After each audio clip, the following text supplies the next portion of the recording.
Hi guys, welcome back to another episode of Singaporean Talks Money. So today I'm going to talk about how millennials around the world are becoming huge savers. But is saving sufficient? So as the pandemic savaged through the world in 2019 and 2020, many millennials realized the importance of saving and having an emergency fund as job security was gone for certain sectors. Some in the tourism sector could not even foresee any form of recovery as lockdowns were imposed and travelling became so tedious and almost impossible. At that time, passive income and investing became popular as the market was being propped up by people working from home or not working and receiving stimulus checks from the government. And so with the extra money, many were able to invest. Saving and investing was how some managed to multiply their net worth. Of course, there were losers as well. The investing craze was also propelled by companies that gamified investing and introduced commission-free trades. Going into 2022, so many more uncertainty and depressing news are happening, from the Russian-Ukraine war to China's lockdown, the food supply and security issues coupled with inflation for everything from food to gas to electricity. 2022 is going to be challenging, and we can see many individuals strapping their belts and preparing to spend less as prices go up and uncertainty increases. We can also see many companies having layoffs and restructuring to have a better balance sheet. So let's talk about, is saving enough?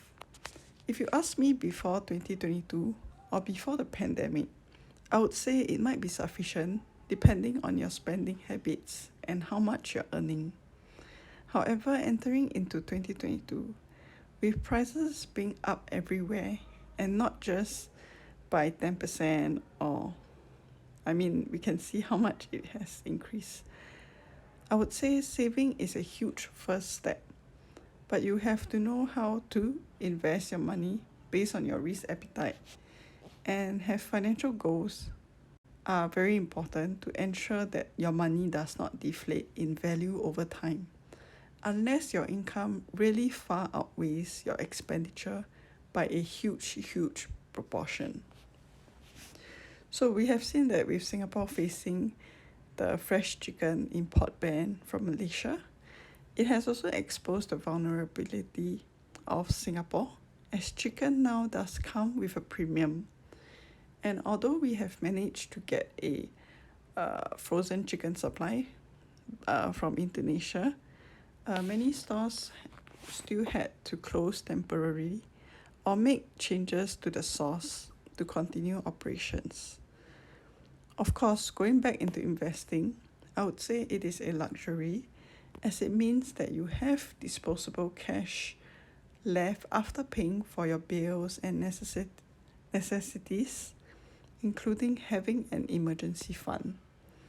If you are already saving a portion of your salary, congratulations, that is already something to be proud of.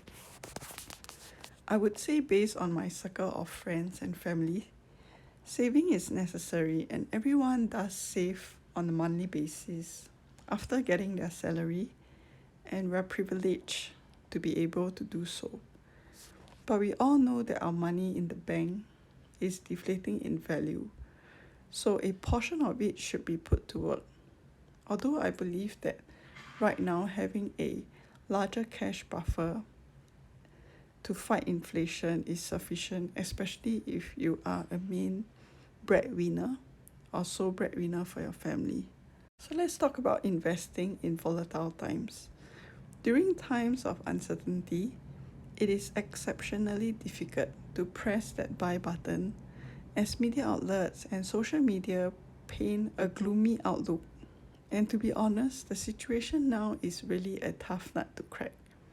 We all know that the Fed is trying to beat inflation, and hoping to bring down prices of assets so that people will feel pain when looking at their portfolio and leading them to spend less, or having to see how prices of commodities have gone up and that their job security is not as secure, hence spending less. This will allow supplies in stores to build up over time as demand lowers, and shop owners will have to sell their items at a lower price to clear out inventory.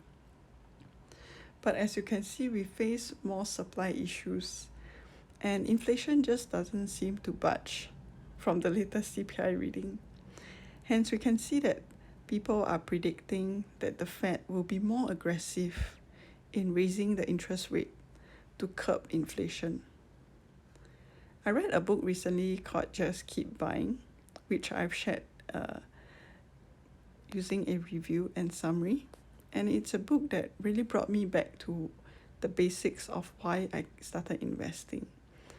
As I believe that over 2021 and 2020, I've wasted so much money trying to speculate and just not sticking to the principles I set for myself when I started. Besides revisiting the basic purpose of why I'm investing my money, the book provides an insight and data to back why time in the market beats timing the market. Investing in volatile times for me will be less screen time, as the media posts eye-catching and sensational headlines or even depressing headlines to catch your eyes, and that might not necessarily be the best for your portfolio and for you mentally if you are planning for a long-term approach like me. So what I do is that I choose not to be affected by the recurring depressing news that is on about all-time lows. Instead, I borrow a few books from the library and start reading up. It helps me understand the different situations and how the market would eventually recover. I mean, we are not sure, although everyone always says this time is different.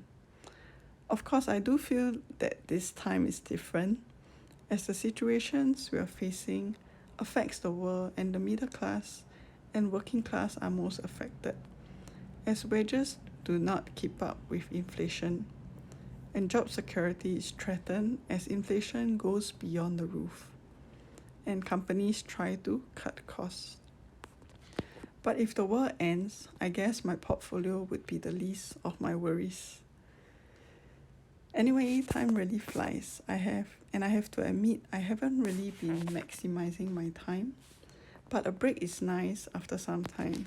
Although I've been taking many breaks recently, there have been a lot of distractions, and this range from my personal life as well as the markets, as the crypto markets are filled with liquidations, and of course having 3 digits Ethereum, and having Bitcoin fallen below 18,000.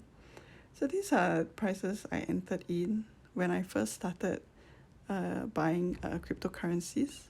I entered Bitcoin when it was about $18,000, and when ETH was about $500 in US dollars. So what is different is that when I bought it at the beginning, it was an uptrend at that time, where everyone was talking about adoption and the good news. This time round, I have to say that there are lesser people who are talking about crypto, and most of them are definitely negative news. So it is scary thinking about all the events that are happening. For example, Celsius, Voyager, BlockFi, and 3AC, and people talking about stagflation. So to feel that I have to keep dollar cost averaging in feels funny too, as people would doubt your choices.